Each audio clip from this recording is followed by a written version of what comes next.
I accidentally proposed to the alien queen, but she accepted Jackson Reed didn't mean to propose to the Queen of Zarethia. He really didn't. All he wanted was to survive the Galactic Peace Conference, snag a few free drinks, and avoid offending any eight-limbed royalty. But after 12 hours of awkward bows, strange smells, and even stranger food, he was exhausted, slightly buzzed, and dangerously overconfident in the use of his universal translator. And that's when it happened. The Queen of Zarethia, a towering, graceful creature of glistening emerald scales and golden horns, approached him with a regal nod. As par a harmless gesture of goodwill, Jackson raised his hand, placed it against his chest, and repeated the phrase he just heard a Zarethian diplomat say to another guest. Only later did he learn what the phrase Shalek Tharn Mirak actually meant. I offer my heart, soul, and future in lifelong union. In other words, a marriage proposal. The ballroom went silent. Her Majesty's eyes widened, but not in offense. In delight, she extended her four-fingered hand, touched his forehead gently, and spoke one word: accepted. The next hour was a blur of ceremonial chants, glittering confetti bugs, and a lot of bowing. Jackson, in a daze, was rushed into a side room filled with what appeared to be cake, but turned out to be sentient, and dozens of alien nobles congratulated him on his courage. By the time someone explained to him the full implications, it was too late. Zarethian customs were absolute.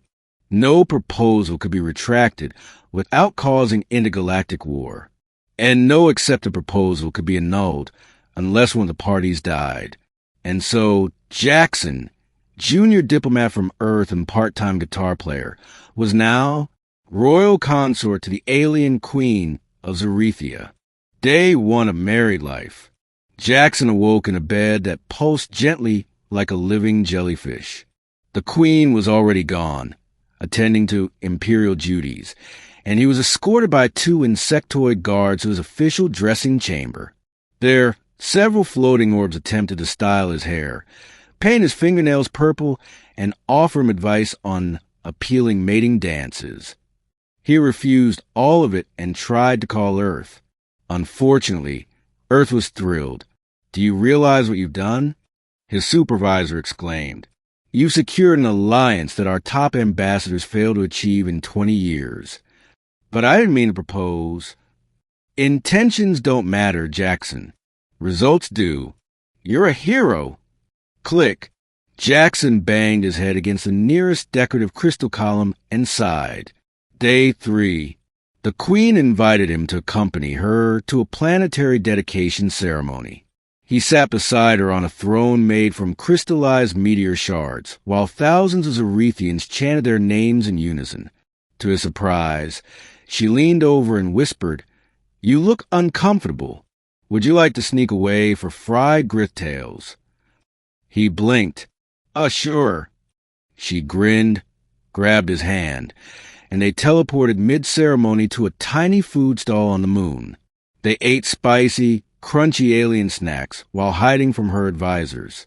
She laughed easily, asked him about Earth music, and admitted she hated politics. "I used to write poetry before the crown," she said. "Then I was told rulers must abandon their dreams." He looked at her, truly looked at her, and for the first time, he stopped seeing a scaly, horned alien and saw someone. A person. A poet. A queen. Yes, but also a prisoner of protocol, just like him. "Maybe," he said, "we can help each other find those dreams again." She smiled. "Maybe that's why the stars sent you." Day 10. The palace was under attack. Not from warships, but from Scandal, a rival suitor, Lord Krivik of the Ice Colonies. Declare the Queen's marriage to a soft-skinned Terran invalid. He challenged Jackson to the trial of honor. Jackson, who'd never even been in a bar fight, was handed a glowing spear and shoved into a zero-gravity arena. Krivik was 10 feet tall and made of semi-liquid ice.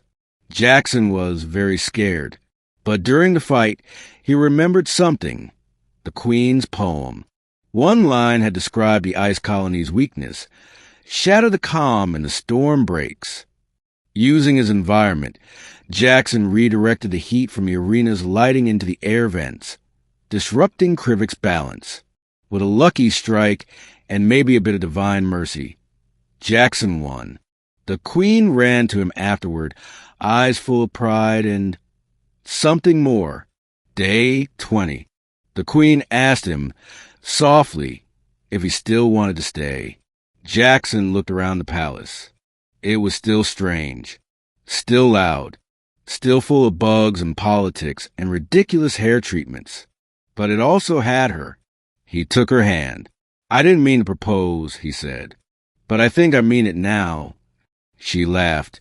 "Then let's renew our vows. This time on purpose."